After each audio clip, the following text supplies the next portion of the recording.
Assalamualaikum warahmatullahi wabarakatuh. Hai semuanya, selamat datang di Fast Movie. Kali ini mungkin ada yang beda ya. Kos kali ini admin sebut saja Mawar yang akan membawakan alur filmnya. Dan kalau nanti dalam admin mereview masih banyak kekurangan, mohon dimaklumin ya. Oke, langsung saja kita mulai ya ceritanya.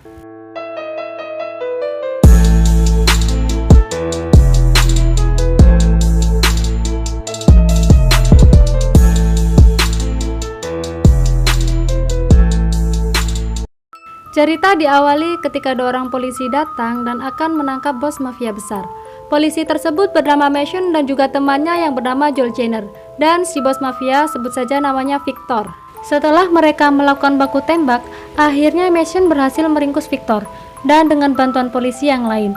Ketika tertangkap, Victor mengatakan akan menemui Mason. Mason yang tidak mengetahui maksud perkataan Victor pun tidak menghiraukannya. Di sisi lain, ketika Mason datang ke kantor polisi, atasan polisi itu malah mengatakan bahwa Victor terbukti tidak bersalah dan bukti-bukti sudah dihilangkan. Mendengar hal tersebut, Mason dan temannya merasa kesal. Lalu ia pun menelpon istrinya, tapi tiba-tiba yang mengangkat teleponnya bukannya istrinya melainkan si Victor. Hal itu membuat Mason terkejut dan tanpa pikir panjang, ia pun langsung pergi ke rumahnya sembari menelpon temannya untuk meminta bantuan. Mereka sudah sampai di rumah, Mason pun terkejut karena mendapati istrinya tewas dengan luka di sekujur tubuhnya. Mason pun marah dan ingin menghabisi Victor, namun temannya mencegahnya untuk tidak melakukan hal itu. Dengan berat, Mason akhirnya bisa menahan emosi dan menahan tembakannya. Dan kali ini Victor pun berhasil ditangkap atas dasar pembunuhan. Hari demi hari, ternyata Mason masih belum bisa menerima kematian istrinya. Mason terus-terusan melamun sambil minum minuman beralkohol. Tapi untungnya, Mason teringat pesan dari Bang Haji Roma bahwa minum minuman keras tidak akan menyelesaikan masalah dan malah bisa menyebabkan batu ginjal. Tidak terima dengan kematian istrinya yang tragis, Mason pun berencana untuk balas dendam kepada Victor. Diawali dengan Mason yang menghabisi adik si Victor, dan setelah berhasil membunuh adiknya Victor, Mason menyerahkan diri dengan tujuan agar dia bisa bertemu dengan Victor di penjara dan membalaskan dendamnya. Singkat cerita, Mason pun langsung dibawa bersama narapidana yang lain menuju lapas. Sesampainya di lapas, dia langsung dibawa ke kamar selnya, dan di situ dia langsung berkenalan dengan teman satu selnya yang bernama Oz. Singkat cerita, Mason dipanggil untuk menghadap kepala sipir penjara yang bernama Schneider. Si Schneider ini ternyata kepala sipir yang korup dan licik, dan ternyata dia jugalah yang telah menghilangkan bukti-bukti tentang Victor di adegan sebelumnya di mana Victor sempat divonis tidak bersalah. Schneider dan Victor pun ternyata bekerja sama dalam sebuah bisnis.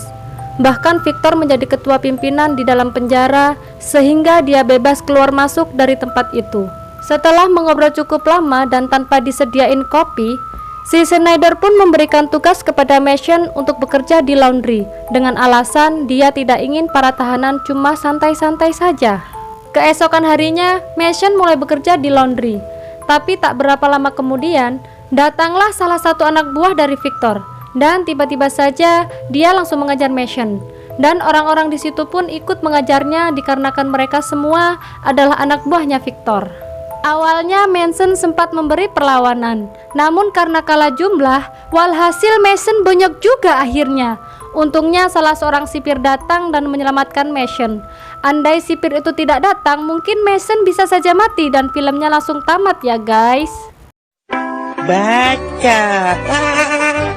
Mason pun sempat menginap di rumah sakit akibat luka yang dia dapat.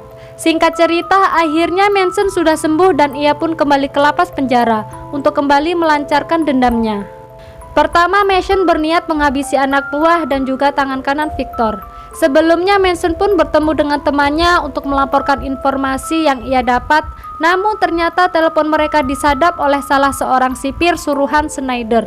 Lantas si sipir itu pun langsung melaporkan hal itu kepada Schneider. Tidak ingin semua kebusukan diketahui orang lain, Schneider menyuruh sipir untuk menjebak teman Mason dengan cara menyuruhnya datang ke lapas penjara dan dengan alasan bahwa Mason sudah tewas.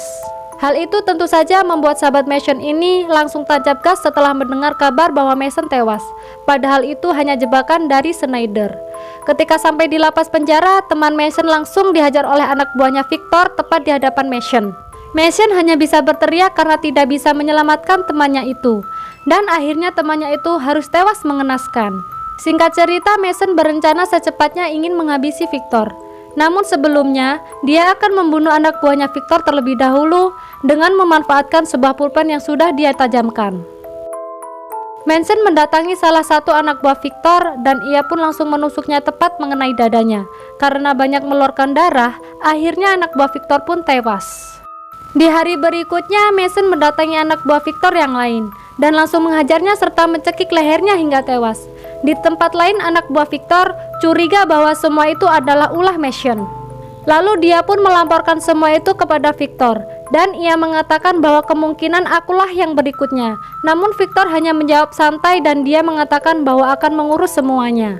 Singkat cerita, di tempat laundry, diam-diam Mason mengambil besi yang terpasang di pipa untuk dijadikan senjata. Dan kali ini target berikutnya adalah tangan kanan Victor.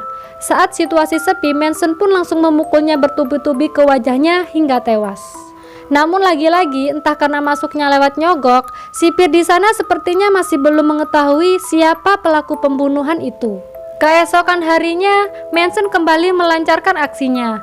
Dan kali ini adalah salah satu tangan Victor juga yang sedang latihan di atas gedung. Seperti biasa, Mason menyerangnya di saat lengah dan sepi. Sempat terjadi baku hantam, tapi akhirnya Mason berhasil mengikat lehernya dan langsung dijatuhkan tepat mengenai sipir dan mereka berdua pun mati mengenaskan. Atas kejadian tersebut, kericuhan pun terjadi. Mason memanfaatkan situasi itu untuk mencari Victor agar bisa membunuhnya. Dan di tempat lain, ternyata Victor sedang menunggu kedatangan Mason. Dan mereka pun lagi-lagi baku hantam dan saling serang. Karena Victor lebih besar dari Mason, tentu membuat Mason kewalahan melawannya dan malah hampir koit di tengah Victor. Hingga di detik-detik terakhir, entah dapat pisau dari mana, Mason memberi perlawanan dengan menghujam sebuah pisau ke leher Victor. Sudah bisa ditebak kan? Akhirnya Victor pun mati. Dan film ini ditutup dengan si Schneider yang akhirnya ditangkap polisi. Dan film pun tamat. Menurut Fes pribadi, ending filmnya sangat nanggung dan gantung ya guys. Entah akhirnya si Mason harus merasa bahagia atau tetap menderita, kalian sendiri yang menyimpulkannya ya. Hikmah yang dapat kita ambil, mungkin janganlah kita berkelahi, karena perkelahian pada akhirnya hanya akan menyisakan rasa haus dan lapar. Segitu saja alur film Vendetta kita pada hari ini. Jika ada kesalahan mohon dimaafkan, dan bye-bye.